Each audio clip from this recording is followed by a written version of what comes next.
Titânia Telecom mudou de nome, mas continua bem pertinho de você. Agora, pode chamar a gente de amigo. Acesse sejaamigo.com.br e conheça os planos. Amigo, viva conexões reais. Olá, o Repórter MT recebe a doutora Eliane Pires, ela que é especialista em medicina biomolecular, e a nossa pauta hoje é libido, é aquela vontade ou a chama que não falta, ou a chama que falta, né, doutora? Explica um pouco pra gente, bem-vinda. É um prazer estar aqui conversando com você mais uma vez. Então, a definição mais simples de libido, que é aquele desejo, né, o impulso sexual que uma pessoa tem. É a vontade de uma busca de algo íntimo para satisfazer de prazer. Quem está com a libido baixa, essa pessoa não tem orgasmo? Ou como que é relacionada essa questão de orgasmo e libido? Explica melhor pra gente. Não, a libido é o desejo, é a vontade de ter o ato sexual. O orgasmo já é a conclusão, tendo o prazer, é o ápice do ato sexual. Tá? Às vezes ele não está tão vinculado assim. Às vezes a pessoa ela tem libido, né, ela tem desejo de praticar o ato sexual, mas ela não consegue chegar no ápice, ela não consegue ter prazer, ela não chega no orgasmo. Então quer dizer que mesmo quem está, digamos, com a chama baixa, consegue ter o orgasmo. É mais difícil, mas pode acontecer quando ela é muito bem estimulada, tem as questões emocionais, também às vezes ela gosta muito do parceiro, o parceiro compreende essa pessoa e ele estimula, já conhece, então às vezes esse desequilíbrio ele é superado. Então vamos entender, o que causa a baixa libido? Ou seja, né? Quem é que tem alta libido, quem é que tem baixa libido? Não, a alta libido é assim, aquela pessoa que sente a vontade de ter relação sexual espontaneamente, tá? É um público muito comum, são os adolescentes, né? Então, no alto estímulo hormonal. A baixa da libido é aquela pessoa que ela tem um desinteresse pelo ato sexual. Ela até gosta do parceiro, mas ela não tem aquela vontade. E quais são as principais causas da baixa libido? Né, as causas podem ser físicas, podem ser hormonais, podem ser emocionais também. Como é que eu vou saber? Como é que a pessoa vai saber? Estou com baixa libido. Tem a ver com a quantidade de relação sexual? Existe esse número tipo, olha, eu estou fazendo sexo uma vez por semana, ou eu faço uma vez por mês, ou faço uma vez a cada 6 meses. Isso é parâmetro ou não é parâmetro? É complicado a gente pôr um parâmetro dessa forma, porque cada um é cada um. Tem pessoas que sempre tiveram uma libido assim, mais equilibrada, que eu falo assim, mais tranquila nesse quesito, né? Então, elas geralmente têm desejo de ter relação uma vez por semana. Outras pessoas já têm aquela libido, né, mais evidente, quer ter relação todos os dias. Mas quando que a gente desconfia que tem uma baixa libido? A gente vai comparando os padrões. Como que eu era há um certo tempo atrás? Como eu estou hoje? Isso é muito fácil para perceber. Por exemplo, uma mulher que acabou de ter filho, ela geralmente vai estar com a libido baixa. Não é prioridade para ela. Ela está ali com uma cria, né, para cuidar, amamentar. Então, ela está passando ainda por uma alteração hormonal ainda bastante complexa, que ainda não entrou num equilíbrio novamente. Então, ela vai ter essa diminuição da vontade da relação sexual. E o marido não, né? O marido não teve toda essa alteração. Mas, geralmente, a mulher, após um parto, ela não vai ter tanto desejo, né? Tem a ver questão de idade, questão de alimentação, ou fumo, bebida, o que tem a ver? Muito, né? Então, como eu falei, existem várias causas, né, da alteração da libido. Então, causas físicas, por exemplo, ou de estilo de vida, por exemplo, abuso de álcool, abuso de drogas, sedentarismo, né? Também são causas que diminuem a libido. A idade, como a gente sabe que a idade tem um padrão de alteração, uma queda hormonal bastante acentuada, então a gente vai ter também alteração dessa libido. Isso não é regra, tá? Por quê? Às vezes essa pessoa tem uma alteração hormonal, mas o mental dela é tão focado, ela gosta, né, de manter relações sexual, que para ela é quase que imperceptível, né? Então eu tenho pacientes assim com mais idade que bate de 10 em pessoas mais jovens, né? Ela é sexualmente ativa, gosta e tem relações sexuais quase todos os dias com o mesmo parceiro. Que idade né? esses pacientes aí, doutora? 73 anos. Olha, Quem são esses seres? estão bem! Existem, tá? Olha, Existem seres sim. Me dá Tá? idade. Não, não me dê as imagens. E o pior é que se a gente convidá-la, ela se predispõe para vir e é mulher, viu? É mulher. Mas o que pode causar aí, digamos, de efeitos, né, com a baixa libido? O que a gente pode ter? Então, a baixa libido, ela traz bastante consequências no nosso dia a dia, né? Como desinteresse até pela vida, pessoas que praticam... Parecido com depressão, tá? A depressão traz baixa libido, tá? Mas a baixa libido, ela causa um certo desinteresse também.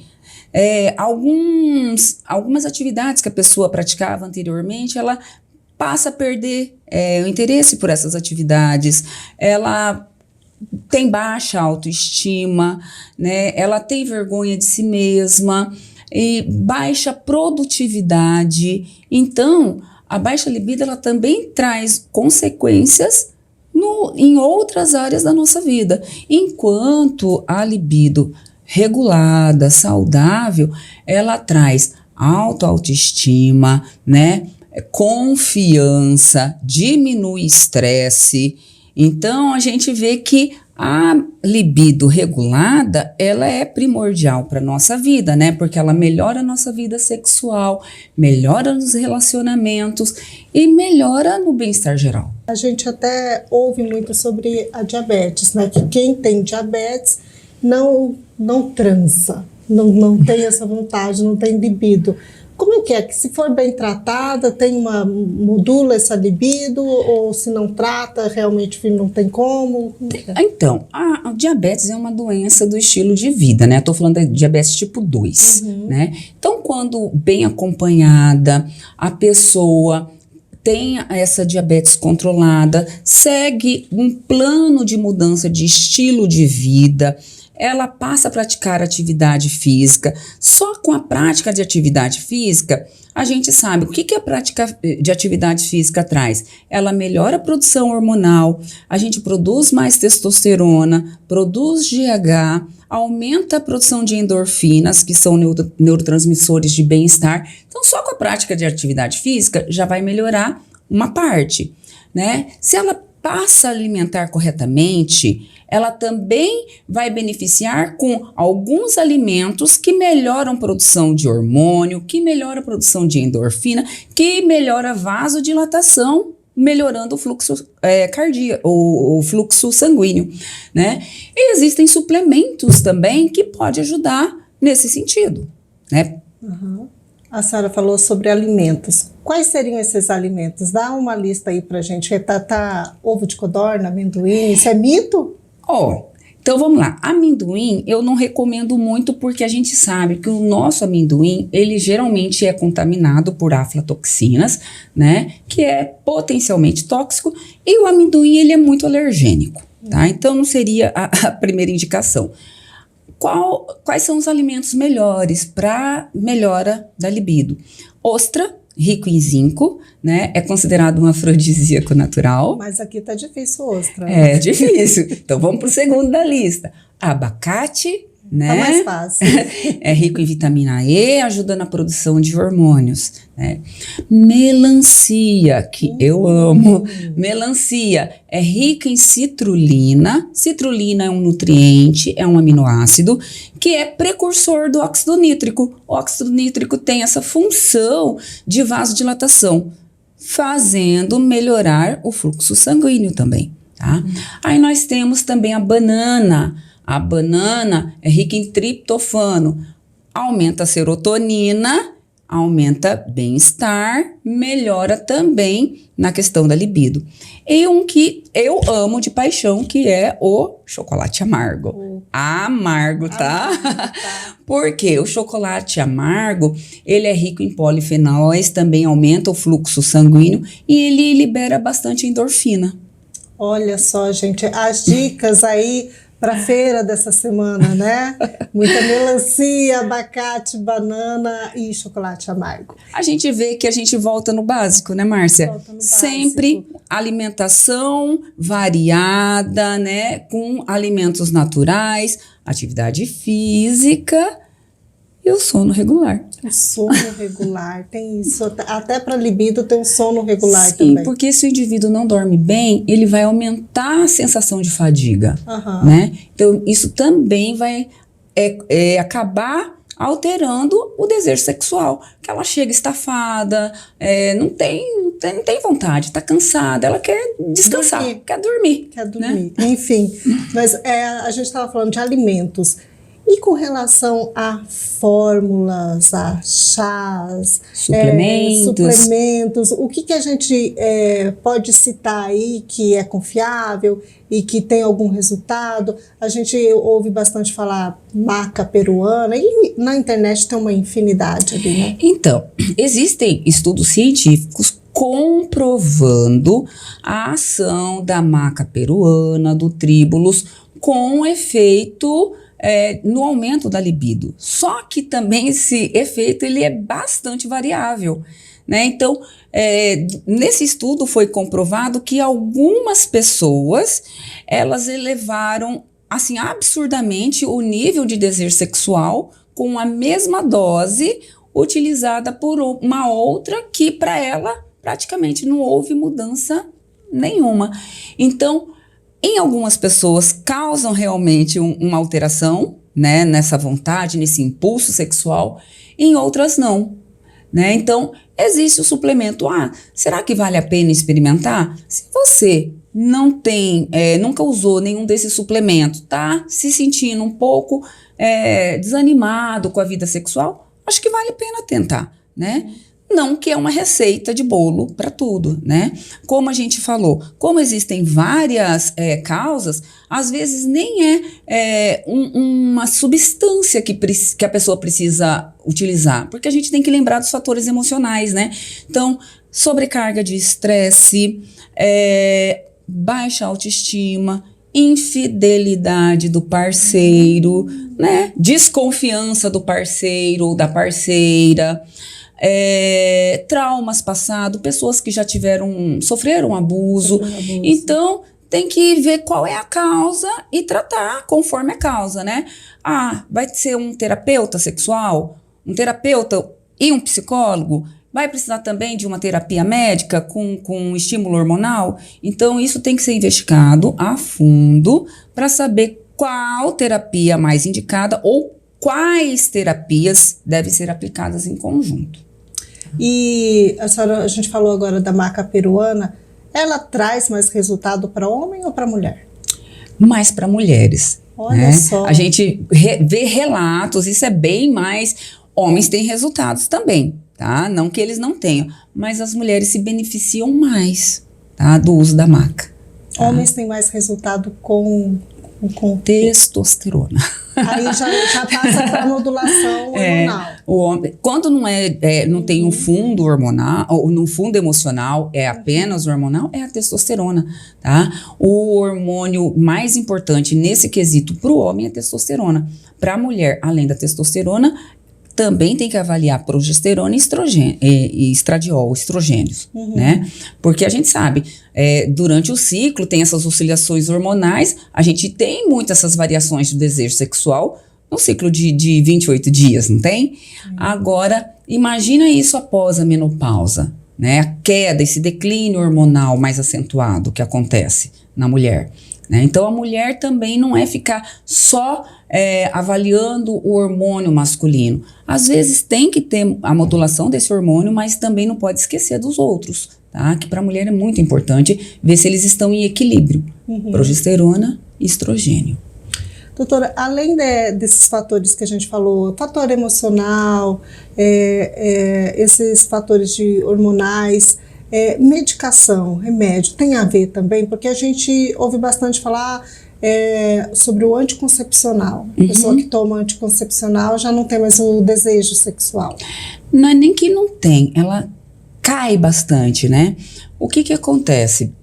Alguns medicamentos, eles têm como efeitos, né, adversos a queda da libido, né? Um dos principais são os antidepressivos, alguns ansiolíticos, né? O anticoncepcional, como você disse, ele geralmente... Hoje existe a micropílula, né? Com menos quantidade de hormônio, mas também traz um desequilíbrio hormonal. Eu falei agora há pouco, né? Que não é só a testosterona que a gente tem que avaliar na mulher, mas todos os hormônios, inclusive os hormônios femininos. Então, quando esses hormônios estão em desequilíbrio, ela vai estar assim com a libido alterada. Então, eu quando dou um anticoncepcional, eu estou fazendo o desequilíbrio desses hormônios, né? E alguns medicamentos também, como antidepressivos, né? As estatinas também, que são medicamentos utilizados para diminuir o colesterol, também pode causar diminuição da libido. A medicação para diminuir o colesterol também? Também pode. Porque tem gente que usa para a vida toda. Continuamente, né? É que existem casos e casos, né? Tem paciente que vai ter que usar a vida inteira, né? Fez uma revascularização, né? Tem stent.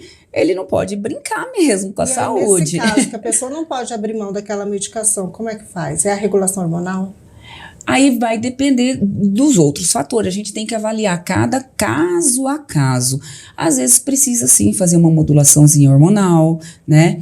Às vezes a gente precisa melhorar uma substância, né? Um substrato que chama coenzima Q10, que cai quando faz o uso das estatinas, então fazer a reposição da coenzima Q10 para corrigir isso.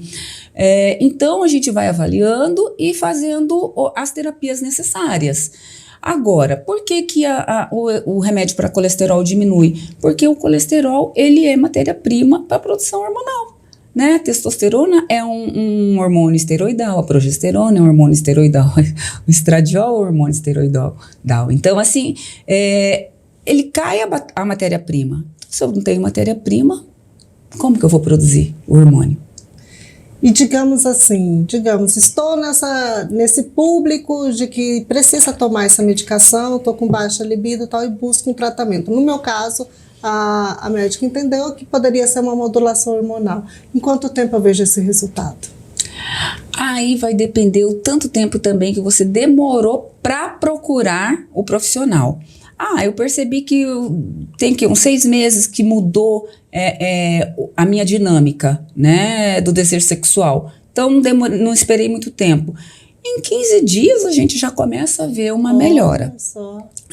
Então há esperança. Sempre há. Há uma saída, esperança para reativar essa chama, né, que estava embaixo, deixar ela mais alta. Com certeza, Márcia. A gente preza pela qualidade de vida, né, em todos os aspectos. E isso é um aspecto natural, né, que faz parte do nosso dia a dia e é muito importante. Então, a gente está falando de saúde, de longevidade de forma integral, tá? É importante. Só para a gente concluir, doutora, e o Viagra? É perigoso para quem? Para pessoas que têm alguma doença cardiovascular não compensada, tá? O Viagra não compensada. Não está em acompanhamento, né? Foi lá há um certo tempo no médico, não está acompanhando a pressão, não tem feito o dever de casa, né? não sabe como que tá a sua saúde cardiovascular, e aí pode ter um problema, apesar do Viagra ser um vasodilatador. Então, quem não tem esse tipo de problema, tá liberado? O ideal é ver se tá tudo certo. Passar no médico. Passar pelo seu médico, o médico vai te avaliar, porque a gente acha assim, tá tudo liberado. Às vezes existe uma inflamação silenciosa que passou despercebida. E se eu tenho essa inflamação silenciosa, eu vou ter problemas, tá? Mais cedo ou mais tarde, porque às vezes eu acho que eu tô liberado e começo a fazer abuso daquele medicamento. Tá? Isso vale tanto para homem quanto para mulher, a questão do Viagra. Vale para todo mundo, né? O Viagra é o homem que usa, né? A mulher, geralmente, quando faz uso, ela usa ou hormônios. A gente até vê mulheres usando a Tadalafila, que não é o Viagra, o Viagra é a Sildenafila, tá? Mas para um outro quesito, né? Que é para acelerar o metabolismo. Eu já ouvi falar mesmo dessa Tadalafila, mas eu nunca... Mas acaba melhorando o desejo. O que era, agora eu já tô sabendo. Oh, gente, olha a dica, doutora.